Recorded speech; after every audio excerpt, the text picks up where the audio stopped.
now. The sound on this footage is chilling. It's from a dash camera. The audio from an officer banging through a door as a home invasion is underway. Good afternoon. The robbery occurred on Christmas Eve of last year. Police have released cruiser cam video of the pursuit and the officers responding to the home. Now there's word they've broken up a crime ring responsible for home invasions and drug trafficking. CTV's John Musselman is on the story and joins us now live from York Regional Police Headquarters. John. Well, Nathan, as you just saw a part of that video, it is very frightening, especially for the homeowners. You could hear the voices on that 911 call. That was played at a news conference here today at York Regional Police. We'll roll that video again. This is what led to what was dubbed Operation Skyfall. It led to the arrest of 17 people involved in home invasions, drug trafficking, and even carjackings. And police say this is an important situation at what they're trying to crack down on. They also say that some of the people involved here were allegedly out on bail release. That's also another concern for police. But more importantly, they're concerned about residents having to deal with people smashing through glass doors using hammers and whatnot to get into homes to steal valuables, and including cars. So we did speak to detectives today and the deputy chief about this. They tell us that home invasions are up 116% in York Region. So that is very concerning. We'll be doing much more on this story tonight on CTV News at 5 and 6. Reporting live at York Regional Police Headquarters, I'm John Musselman. I'll send it back to you. John. Still to come, should there be a cap on the number of rideshare drivers in Toronto? It's a topic that's up for debate at City Hall. We'll have the latest. Well, we've had a fair bit of fog this morning. This is what the mist look like in the financial district just before dawn. We have a time-lapse view here as the mist makes its way through the towers. And there was fog north of the city as well. And look, we still have foggy conditions. Not much of a view from those buildings today. Let's bring in Jessica Smith with a look at the current conditions. Jess, is this fog going to lift? It will eventually as we head to that midpoint of our afternoon, but right now we're still under a fog advisory, so take care. Depending on where you are in the city, it's a little heavier. Out towards areas through Scarborough and east, it's a little thicker. It's a little bit better through the downtown core, but regardless, take your time. We're holding off from the heavier showers for now, but that changes as we head in towards the afternoon. Now, we are still under that fog advisory here in the city and really across a good portion of southern Ontario, right along that north shore of Lake Ontario. In Ottawa, under a rainfall warning because they're getting the bulk of the rain this morning. Things shift this afternoon. Temperature-wise, we're sitting at 6 here in the city, and it is relatively mild, all things considered, but it changes pretty drastically into the day tomorrow. Coming up, I'll have a full look at your long-range forecast, show you just how cold it's going to get, and when the hint of sunshine returns. Right now, it's back over to Michelle and Nathan. Thank you, Jess. We're hearing from the family of a woman murdered while visiting a partner at a halfway house on Jones Avenue. The 34-year-old mother was shot and killed, and her partner is now charged with first-degree murder. CTV's Beth McDonnell has the details. A Toronto police officer enters a community residential facility for offenders, also known as a halfway house, one day after a shooting claimed the life of Alicia Brooks, a 34-year-old mother. We thought it was a tire pop. The gun violence took place around 7 Sunday night in the East End on Jones Avenue near Hunter Street, a few blocks south of Danforth Avenue. We looked outside and we saw someone lying on the ground with somebody else sort of running around yelling. And so we called 911, and then we saw the cop cars get here and the ambulance. In a statement, Brooks' mother, Veronica, tells CTV News Alicia was vibrant, full of energy, and truly lit up a room with her presence. Her laugh was contagious. A loving mother, daughter, cousin, and niece who was very passionate about her work with the youth and refugees. Alicia's mother also says her daughter was visiting the accused at the facility when she was shot and killed. Police say the shooting took place inside and Brooks was found outside along with 33-year-old Aaron Shea. Shea has been charged with first-degree murder and was in a relationship with Brooks. It's a surprise to have it happen in this neighborhood. We're a really close-knit community, so for something like this to happen is scary and sad. Two sources say Shea lived in the facility. A spokesperson with the Correctional Service of Canada says Shea is under their jurisdiction. They say the building is a place offenders go after they've completed 2/3 of a federal sentence. It's legislated these offenders spend the final third in the community. Meanwhile, Brooks' family and community are grappling with her loss. Although she left a year ago, Brooks was an outreach worker for 2 years at the Parkdale Queen West Community Health Center. The executive director says staff and clients she supported are in shock and still processing this horrific event. Beth McDonnell, CTV News. Now to the U.S. and the big development in a 5-day manhunt, the arrest of Luigi Mangione. The 26-year-old is the suspect in the murder of United Healthcare CEO Brian Thompson in Manhattan. Our Raheem Ladani has been following the developments, and that is a big one, Raheem. Yeah, Michelle and Nathan, it certainly is. Today we're learning more about who Luigi Mangione is. He is the grandson of a wealthy self-made real estate developer. He has a graduate degree in computer science and was a valedictorian at an all-boys private school. This is Luigi Mangione's mugshot after he was booked in a Pennsylvania jail, where he now awaits extradition to New York. The 26-year-old charged with murder in the shooting death of United Healthcare CEO Brian Thompson last week. Mangione arrested Monday after a civilian spotting at a McDonald's. Within several seconds of the first contact, he had asked the suspect if he had been in New York City recently, and that really invoked a physical reaction from the suspect. He became visibly nervous, kind of shaking. Police say Mangione had a fake ID on him, which was used to check into a New York hostel. He was also carrying a ghost gun, a homemade weapon similar to the murder weapon officials say may have been produced on a 3D printer. It was lucky that he had the weapon on him. He had the manifesto. Hopefully we can get a confession, but it's more key that we can link the weapon that we recovered from him to the scene of the crime. While a potential motive has yet to be confirmed, police say Mangione had a 3-page handwritten manifesto slamming American health insurance companies for putting profits above care. Officials say one line in the document reads, "Frankly, these parasites simply had it coming." Bullets left at the crime scene were engraved with the words "deny, defend, depose," similar language used when insurance companies deny claims. We don't think that there's any specific threats to other people mentioned in that document, but it does seem that he has some ill will toward corporate America. Mangione's family released a brief statement saying they are shocked and devastated by his arrest, offering their prayers to the family of Brian Thompson. Thompson headed one of the United States' largest medical insurance companies. The 50-year-old was walking alone in a Midtown Manhattan hotel for an investor conference. Police calling the shooting a targeted attack by someone who appeared to wait and come up behind Thompson. The suspect here who shot at that CEO and killed that CEO is a coward, not a hero. And we need to make sure that in this country, we get back to having a civil discourse about our differences. At this time, police believe the gunman acted alone. It's unclear at this time when Mangione will be extradited to New York and who may represent him. At his arraignment yesterday, Mangione was asked whether he needed a public defender, and he asked if he could answer that at a future date. Reporting live, I'm Raheem Ladani. Michelle, I'll send it back to you. Thank you, Raheem. And CTV's public safety analyst Chris Lewis joins us now live. Chris, what a case. It's fascinated people in the U.S. and here in Canada. Officials in New York yesterday touting good old-fashioned police work. What stands out to you with this arrest?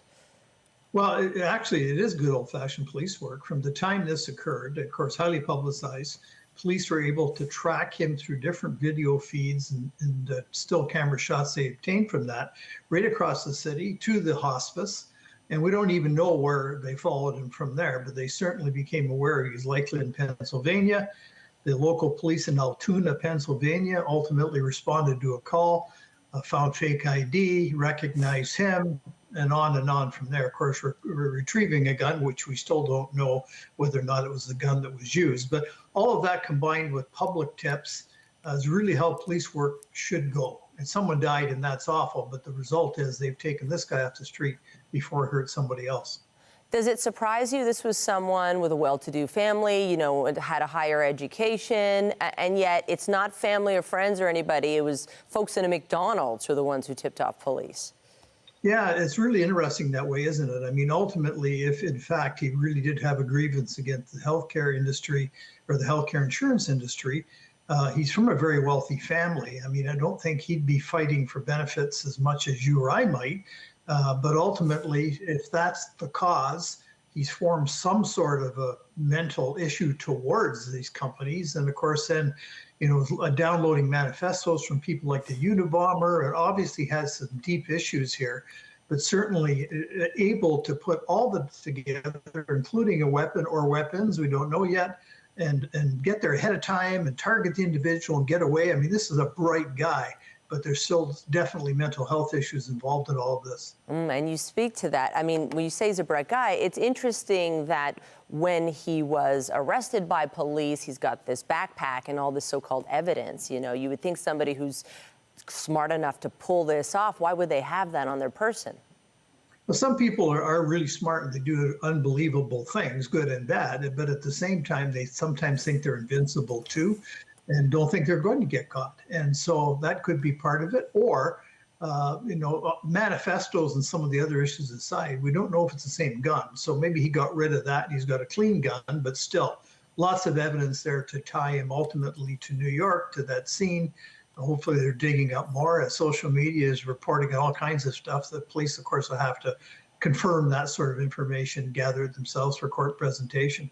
So fair to say lots more police work to come. Tons, absolutely. CTV's public safety analyst, Chris Lewis. Great to chat with you on this. Thank you. You too, always, Michelle. Take care. Take care. Syrian nationals, including the more than 100,000 living in Canada who fled the murderous regime, have new hope. Many now mulling over a return to their homeland after rebel forces took control of Damascus. CTV's Sarah Plowman reports. Many never imagined this could happen. A celebration of the fall of Bashar al-Assad, a regime that imprisoned or killed their loved ones and drove them from home in Syria to Canada.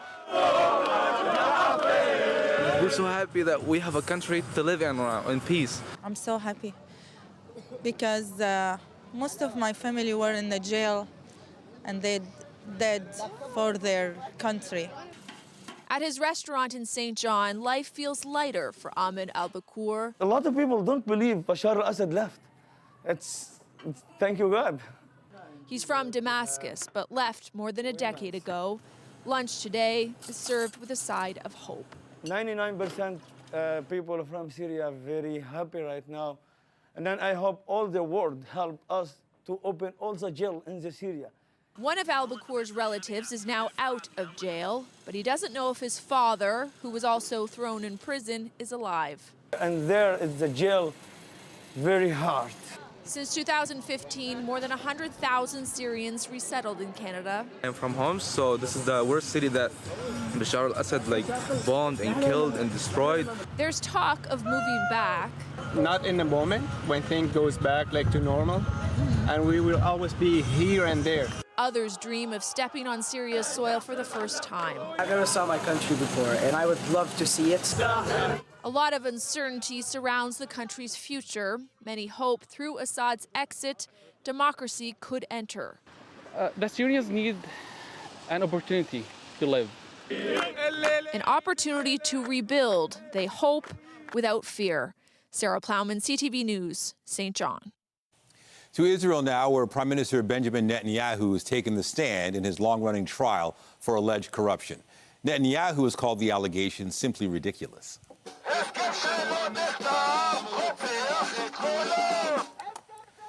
Dozens of protesters gathered outside the court in Tel Aviv. Some are family members of hostages held in Gaza.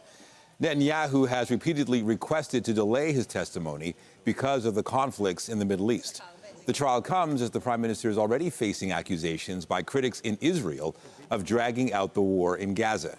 He's facing charges of bribery, fraud, and breach of trust in 3 separate cases. There's another social media jab aimed at Prime Minister Justin Trudeau from U.S. President-elect Donald Trump. Trump appears to be mocking Trudeau on Truth Social. Trump referred to the Prime Minister this morning as governor of the great state of Canada. It's another apparent reference to his now frequent joke of our country becoming the 51st state. The post by Trump follows comments from Trudeau, who said Canada will respond to Trump's threat of new tariffs. Trudeau likened the threat to when Trump hiked tariffs on Canadian steel and aluminum 6 years ago.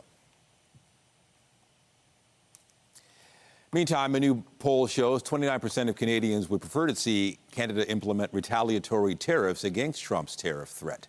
47% say they'd like to see a negotiated resolution. Now to North York and a fire at a home in the Bayview and 401 area. It's still not clear what sparked the fire on Upper Canada Drive overnight.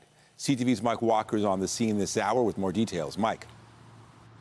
Well, Nathan, you can see how extensive the damage is to the house behind me here. What's concerning for fire investigators and neighbors is that this is the second time they've responded to a fire at this house in less than 2 weeks.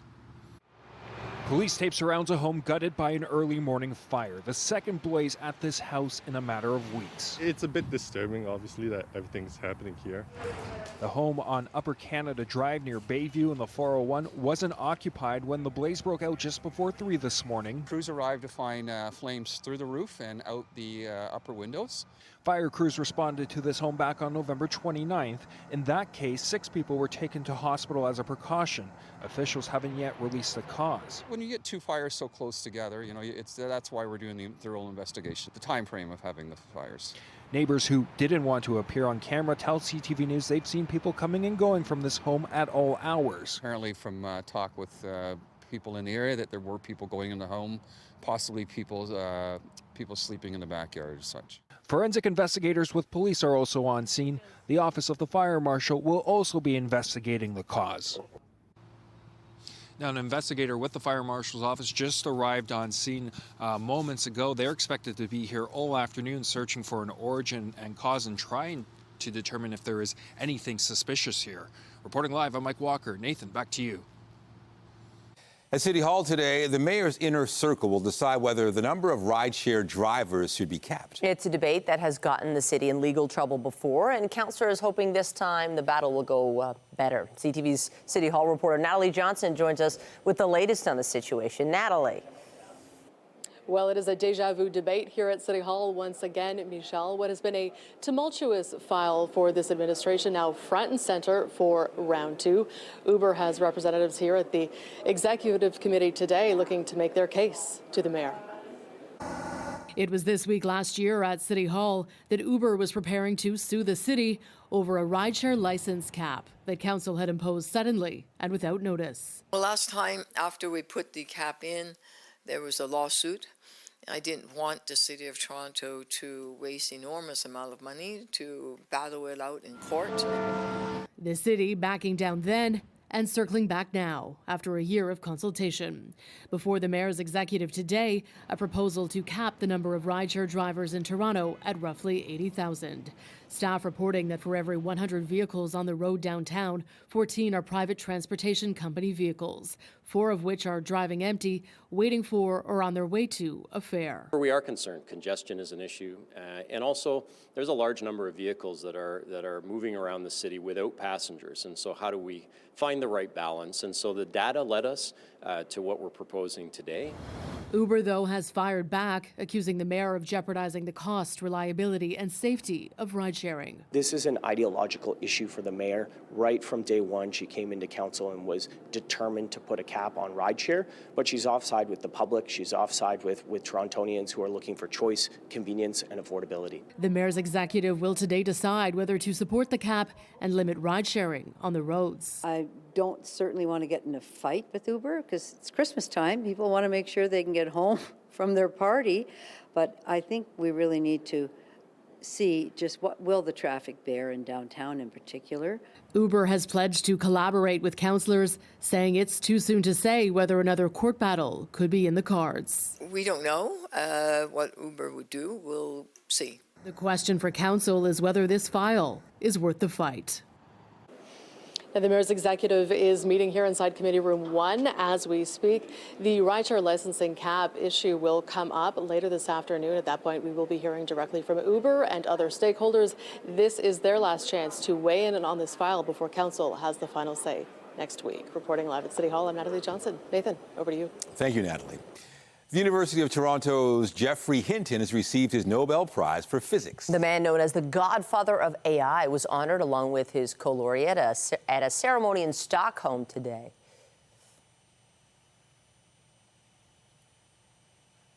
All right, we won't keep you waiting. This award was bestowed on Hinton this morning by Sweden's king, the British-Canadian scientist, and his colleague from Princeton University. They developed some of the underpinnings of machine learning. It is a branch of computer science that helps artificial intelligence mimic how humans learn. Hinton also created the Boltzmann machine, which learns from examples rather than instructions. And he's since spoken about all the dangers of AI, including bias and discrimination, fake news, and joblessness. Hinton will give some of his share of the $1.4 million prize money to an Ontario organization working to boost Indigenous access to water and another unnamed charity supporting neurodiverse young adults.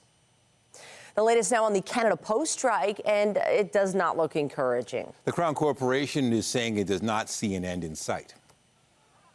Yesterday, the union sent over its latest list of proposals, which include wage gains and job protections. Canada Post is reviewing the offers, but says QP or CUPW has in some cases increased its demands or reverted to previous positions. The union insists the corporation has not backed down on what it called numerous rollbacks to pensions, benefits, and salary increases. This is day 26 of the work stoppage. The Toronto Public Library says more than 4,000 non-employees may have been affected by last year's cyber attack. An investigation has found cardholders, donors, and unsuccessful job candidates could have had their data compromised. That is, if they had dealings with the library between 2010 and 2023. The personal data could include contact information, physical descriptions, and perhaps photo images of some of the individuals.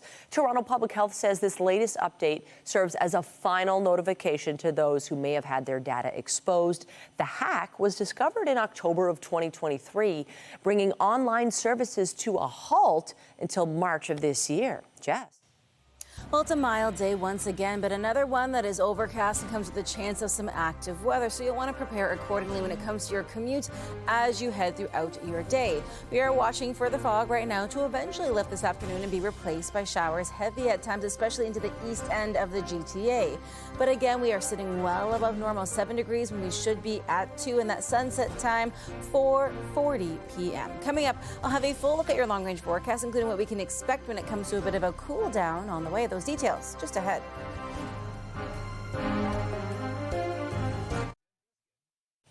Well, I think on the positive side today, you'll notice it doesn't feel that cold. Yeah, not as chilly, but foggy. Had to use the fog lights this morning. Yes. Visibility an issue, but hopefully things are going to clear. They will as they head into the afternoon, and it depends on where you are in the city. You know, if you live downtown, even looking at Nathan Phillips Square, it's not so bad, but the further kind of north and east you go, the foggier it is. But a lot of that will push off as we head into this afternoon, so there is some hope on the horizon. It will get a little bit clearer out there, and we are definitely mild once again today, but things are set to drop as we head into the middle of the week. Weather is brought to you by the Presler Law Firm. Injury lawyers you don't pay unless they win. Now, a foggy morning really right across southern Ontario. This is from Whitby early on today. It's given them spooky vibes, but it's looking more like October than it really does December, because a lot of the snow that we had has melted or washed away with all the rain that we've seen as of late. And there is more on the way this afternoon, so keep that in mind. It could be a slow commute home. Temperature-wise, though, it's really not so bad. We're sitting kind of on the positive side, but it feels quite damp out there, and that's thanks to a northeasterly wind. We'll take a look at your temperature boards, and it is one of those days where you want to maybe keep one of those layers handy. It is a little bit cool out there when you factor in all those temperature changes. Now, as we head in towards the afternoon, it is going to be one of those days where we're looking at the winds being a factor. Temperature-wise, we're still sitting well above that seasonal mark. Again, as we head into the afternoon and evening, we should be around 2 degrees. We're nowhere near that, and that is going to change, kind of shift into that second half of our Wednesday. Our daytime high sitting right around 7. We should be at 2. Everybody very mild but soggy as we head throughout the day. We lose the fog, we get the rain.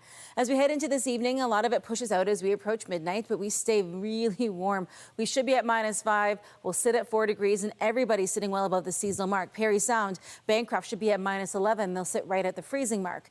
As we head throughout the day today, we're not looking at a significant system, but we're keeping an eye on one coming up from south of the border, set to bring those showers late today. The bulk of that rain is going to be Oshawa and east, but we will see kind of just a little bit of it, that kind of top end of that system in towards the GTA. Timing everything up for the rest of our day. Again, late afternoon, a lot of it pushes in, the bulk of the rain through Niagara and areas south. And then as we head into the early evening, we watch for that wave of showers from about 7, the bulk of it through to about 9 p.m. And then it will settle into eastern Ontario into that second half of our day. Just cloudy overnight and cloudy to start our Wednesday, but as temperatures start to shift and drop into the second half of our day, it is going to be a little bit cool out there. And we'll see that rain transition over to a rain-snow mix or very light flurries off of Lake Huron and Georgian Bay thanks to a northwesterly wind. As we head throughout the end of the week, though, we'll see the clouds start to lift. A little bit of sunshine makes its way through, and it will cool down significantly as we head from our Wednesday into our Thursday. Again, a little soggy as we head throughout the day today. That switches into the day tomorrow through your Friday. The sunshine returns very briefly, but we stay warm as we head into the weekend. So if you like a warmer December, we've got that for a little while. Nathan. Thank you, Jess. Just ahead, a story you'll want to hear if you're using cabs. A warning about unfair scams.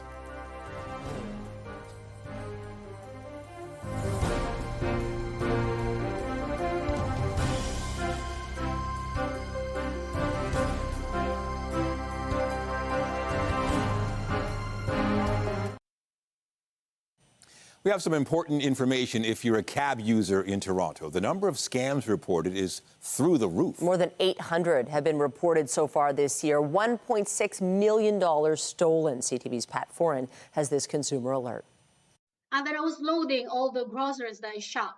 Maria Padagdag of Woodbridge says it was in August when someone came up to her in a parking lot asking for a favor.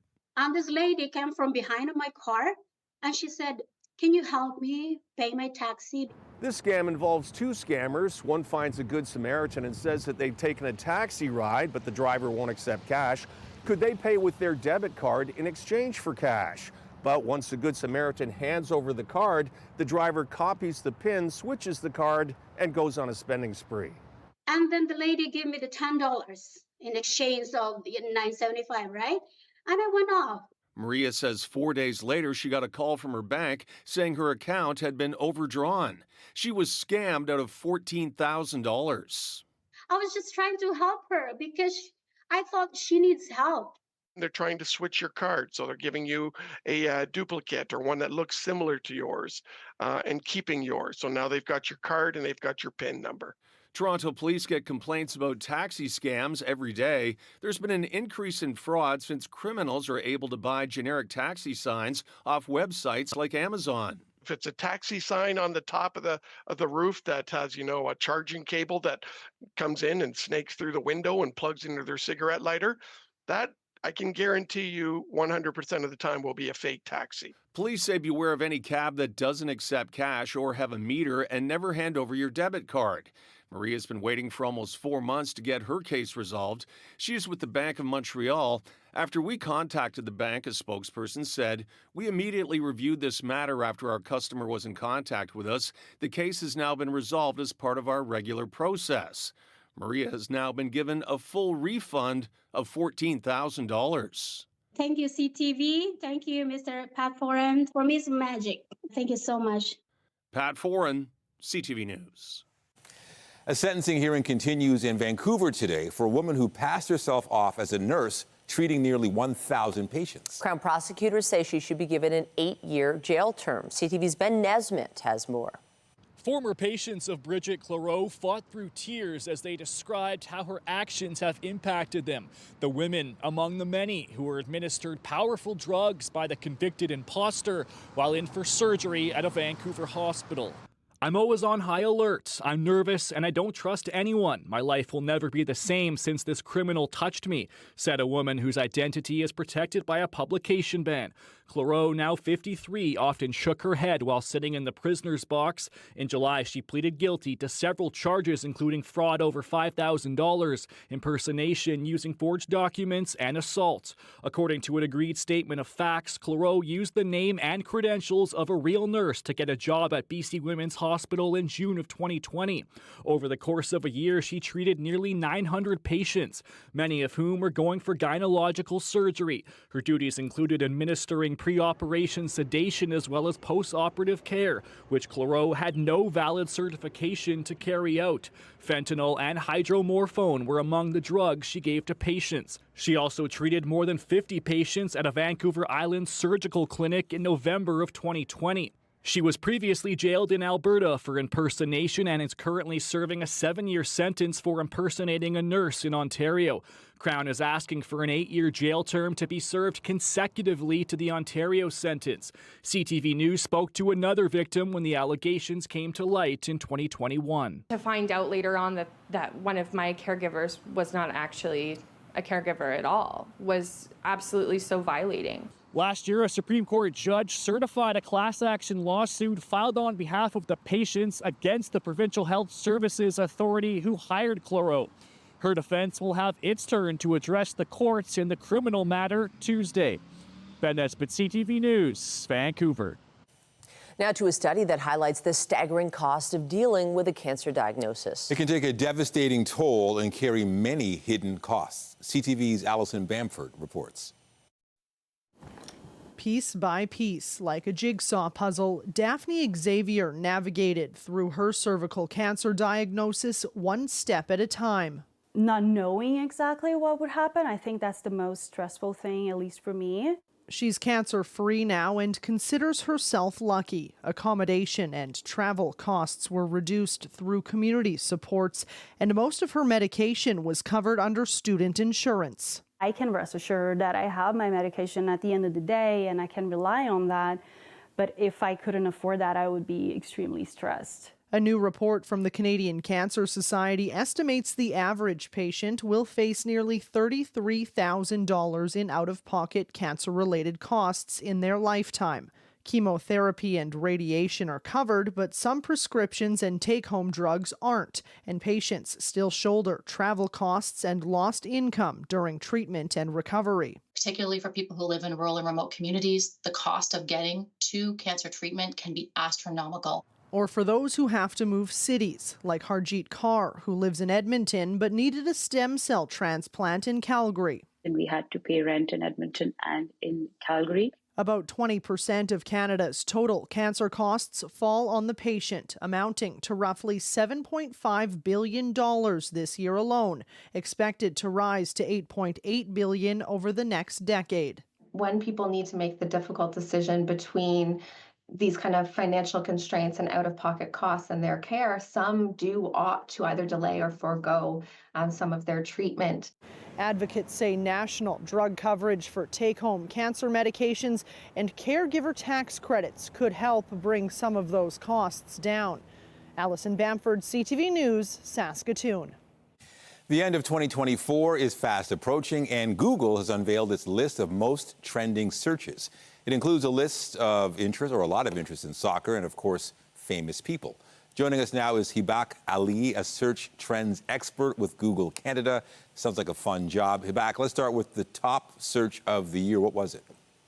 So when we look at the top news and events category for year in search this year, we're seeing three key themes. Of course, this year, the big one is the UEFA Euro Cup. You know, soccer and the theme of sports is not new to our list. We see this year over year. Last year, it was the Women's World Cup, and this year was all about the Euros and Copa America. But the other big theme is the U.S. election. So, you know, unsurprisingly, this was top of mind for many Canadians, especially as we got closer to election night.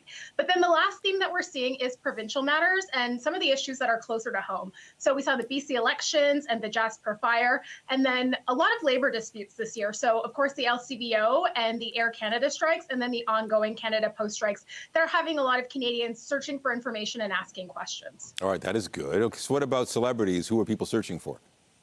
So, you know, the number one searched person this year is Kate Middleton, which is a bit surprising, mostly because she actually stepped away from the public eye this year, leading to a lot of online speculation about her whereabouts. And then earlier in the spring, she also announced her cancer diagnosis via a video message. So Canadians were searching for details and information about her there. The other big one we're seeing is the U.S. Political heavyweights. So we saw names like Kamala Harris, Joe Biden, J.D. Vance, Tim Walz, and many of those key players in the U.S. elections.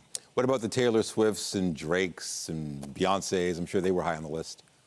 In our music category, we really had something for everyone. We had Usher topping the list this year. You know, he had that standout performance at the halftime show. And then we had Kendrick Lamar, who released some of this year's top songs. And then we had a lot of Gen Z pop stars. So Canadian Tate McRae, we saw Chappell Roan, we saw Sabrina Carpenter, and then one that, you know, Gen X and the baby boomers and pretty much anyone else will appreciate was Tracy Chapman, who had a resurgence of popularity this year after she performed Fast Car at the Grammys alongside Luke Combs. Wow, so much diversity on this list. Any natural wonders?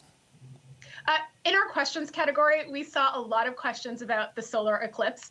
So for those who are lucky to catch that celestial event back on April 8th, they'll remember this well. Canadians were asking questions like, what is a solar eclipse? You know, how to view the solar eclipse, how to make sure that you're doing it safely, and just lots of questions about the safety precautions and viewing times. I love the fact that Google shows you what is trending. It's very helpful. Anyway, Hibak Ali with Google Canada, thank you so much for your time. Take care. Thanks for having me. No problem. It's trip down memory lane. Also to come on CTV News at noon, it's been another tough day for the dollar and another dip today. We'll have the details in business.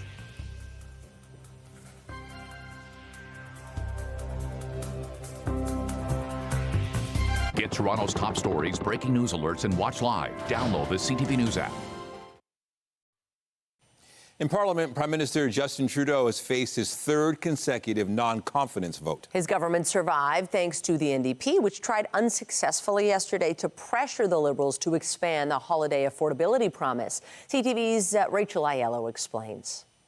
As businesses gear up to cut the GST from numerous consumer goods, the word we're getting is make your best effort.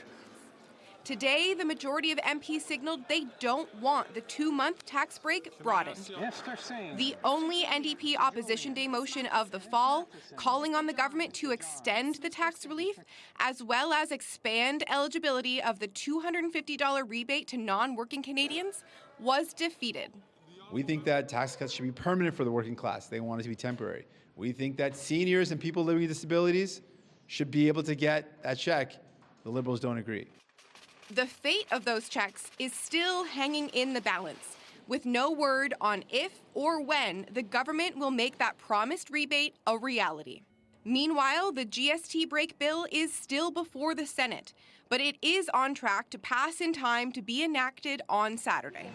Though, new analysis today from the Parliamentary Budget Officer warns the tax holiday could cost nearly double what the Liberals projected.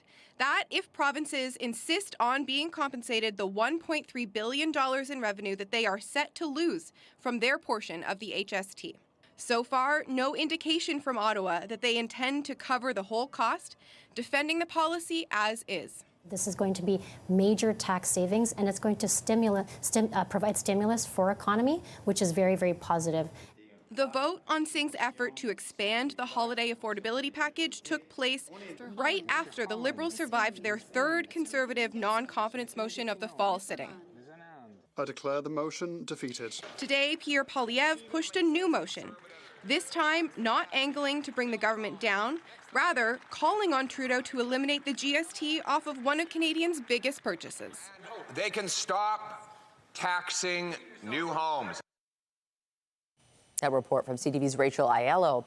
The Canadian dollar tumbled to a fresh 4.5-year low today. Andrew Bell of B&M Bloomberg has the latest in business. Hello there. Here are your business headlines. The loonie fell as low as 70.4 US cents today, the weakest level since April 2020. That comes ahead of a Bank of Canada interest rate announcement tomorrow that traders think will bring another big 0.5 percentage point cut in borrowing costs. Lower rates tend to depress a currency. Finance Minister Chrystia Freeland says the Liberal government's main fiscal focus is the share of federal government debt in the economy. Dow Jones News Service says it may be a sign that she will fail to keep a promise to limit the annual deficit to no more than $40 billion. Final numbers are due in a full economic statement this coming Monday. And finally, the Wall Street Journal says some cabinet nominees by U.S. President-elect Donald Trump sell supplements on the side. Dr. Jeanette Neshawat, his pick for Surgeon General, hawks her own line of vitamins. And TV personality Dr. Mehmet Oz, named to lead the Centers for Medicare and Medicaid Services, promotes supplements sold by an online retailer called iHerb. Public health expert says this could give more leeway to an industry that sells products that are largely unproven. That's the latest in business. I'm Andrew Bell of BNN Bloomberg.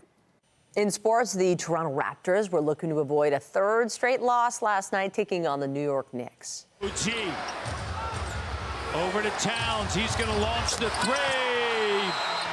6.3 to go in a big bucket by Karl Anthony Towns. It was a back-and-forth affair that went down to the wire, but the Knicks hit that three-pointer in the dying seconds to win the game 113-108. The Raps are back in action Thursday, taking on the Miami Heat. They're used to thrilling fans at the rink, but the Toronto Raptors scored big off the ice with a special visit to Holland Bloorview Hospital.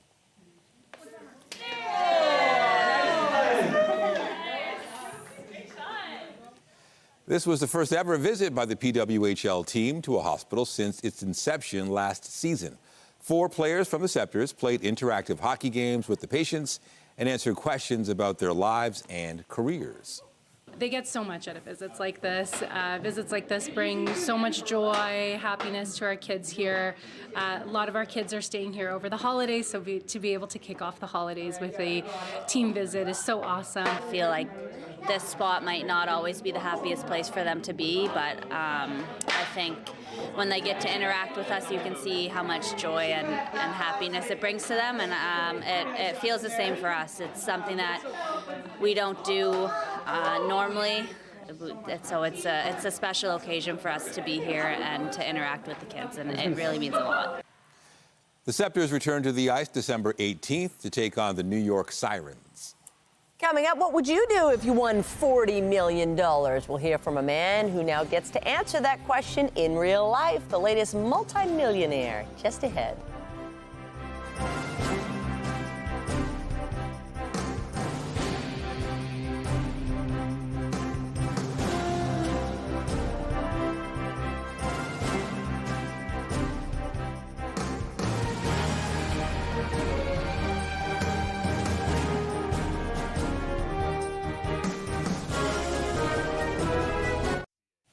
A wildfire in Southern California has ballooned. It's now the size of 5 football fields. Officials say the Franklin fire in parts of Malibu is around 1,800 acres in size. That's a far cry from how small it was when it was first reported on Monday, sitting at around 10 acres. Evacuation warnings have been issued for nearby communities hosting around 6,000 residents. Nearly 8,000 wildfires have been burning in California this year. Well, it's the song you've likely heard playing in a store this holiday season, and now the Queen of Christmas is back on top of the charts.